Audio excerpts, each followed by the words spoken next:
வணக்கம். ஆகாஷ்வாணி புதுச்சேரி செய்திச் சுருக்கம் வாசிப்பவர் ஆதவன். பிரதமர் திரு நரேந்திர மோடி புதுடில்லியில் நியூசிலாந்து பிரதமர் திரு கிறிஸ்டோபர் லக்சானுடன் நடத்திய பேச்சுவார்த்தைகளை தொடர்ந்து இரு நாடுகளுக்கும் இடையே பாதுகாப்பு, கல்வி, விளையாட்டு உள்ளிட்ட துறைகளில் 5 உடன்பாடுகள் கையெழுத்தாகியுள்ளன. பொருளாதார அங்கீகாரம் பற்றிய பரஸ்பர உடன்பாடும் பரிமாறிக்கொள்ளப்பட்டது.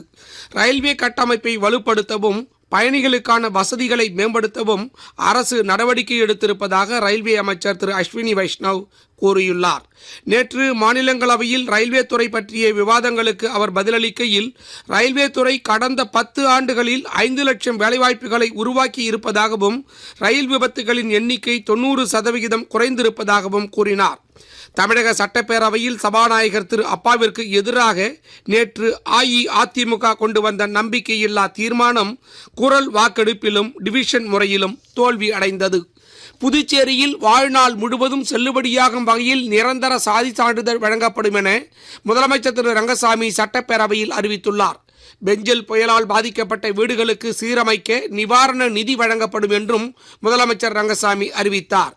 தமிழக முன்னாள் முதலமைச்சர் திரு கருணாநிதி மொழிக்காக பாடுபட்ட மதிப்புமிக்க தலைவர் என்றும், புதுச்சேரியில் ஏதாவது ஒரு நல்ல இடத்திற்கு அன்னாரின் பெயர் சூட்டப்படும் என்றும் முதலமைச்சர் திரு ரங்கசாமி கூறியுள்ளார்.